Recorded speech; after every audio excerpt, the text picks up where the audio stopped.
Hello बच्चों, let's read the question. Question says, in a GP, the ratio of the sum of first three terms is to that of first six term is 125 is to 152.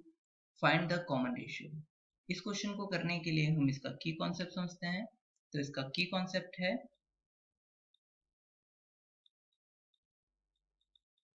अगर कोई sequence A1, A2, A3 S on है जिसमें A1 first term को represent कर रहा है, A2 second term को और A3 थर्ड टर्म को रिप्रेजेंट कर रहा है और AN nth टर्म को रिप्रेजेंट कर रहा हो और AN+1 अपॉन AN सभी n के लिए कांस्टेंट हो, तो हम इसको इस सीक्वेंस को हम बोलते हैं GP और इसको कांस्टेंट को कॉमन रेशियो बोलते हैं, स्मॉल r से रिप्रेजेंट करते हैं।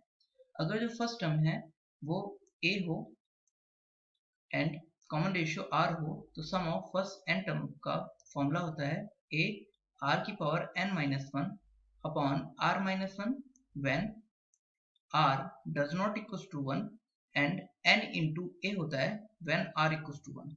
और जब r 1 के इक्वल होता है तो सीक्वेंस के सभी टर्म जो होते हैं वो कांस्टेंट होते हैं जीपी में। अगर r 1 हो तो सभी सीक्वेंस के सभी जो टर्म होते हैं वो कांस्टेंट होते हैं। ना हमें इस क्वेश्चन में हमें S3 और S6 का जो रेशियो दे रखा है वो 125:152 दे रखा है। तो हम इस क्वेश्चन को करते हैं। तो हमारा क्वेश्चन है कि S3 अपॉन S6 गिवन है 125/152।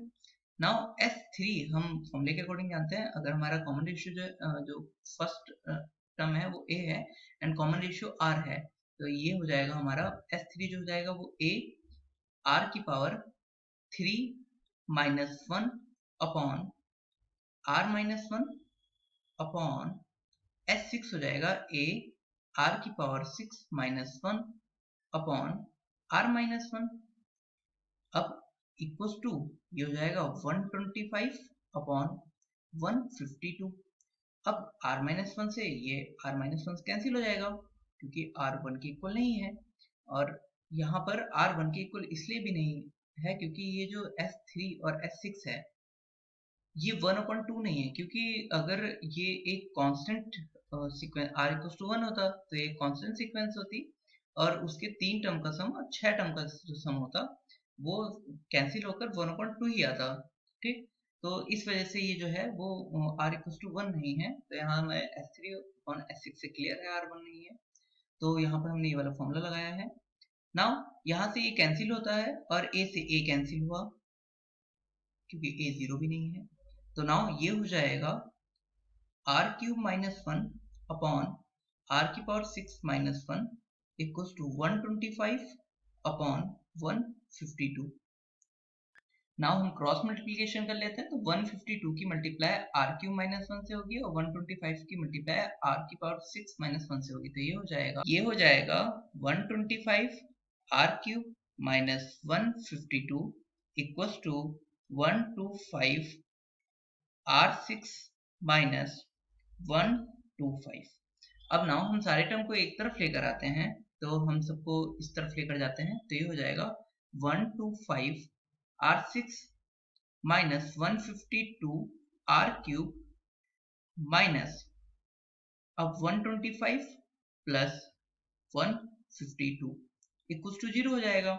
अब ये तो 152 की पावर r6 माइनस 152 की पावर r की पावर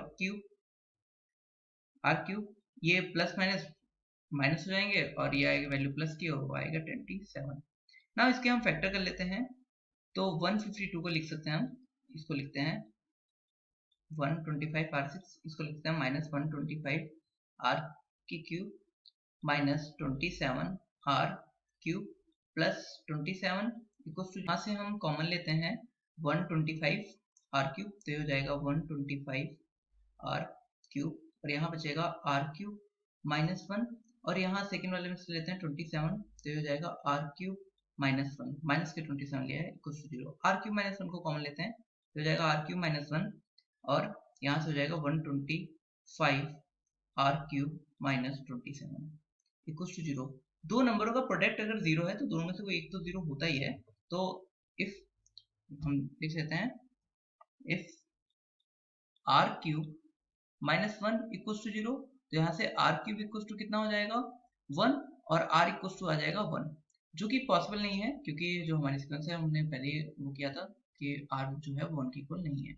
एंड अगर जो सेकंड वाला टर्म है जो ये वाला है 125 आर क्यूब माइनस 27 0 है, तो वो हो जाएगा 125 R cube minus 27 equal to 0। तो यहाँ से हो जाएगा 125 आर क्यूब इक्वल टू 27 और आर क्यूब इक्वल टू हो जाएगा 127 अपॉन 125 और हम इसको लिख सकते हैं R cube equal to 3 upon 5 का क्यूब और यहाँ से आर जो आ जाएगा वो 3 अपॉन 5 हो जाएगा।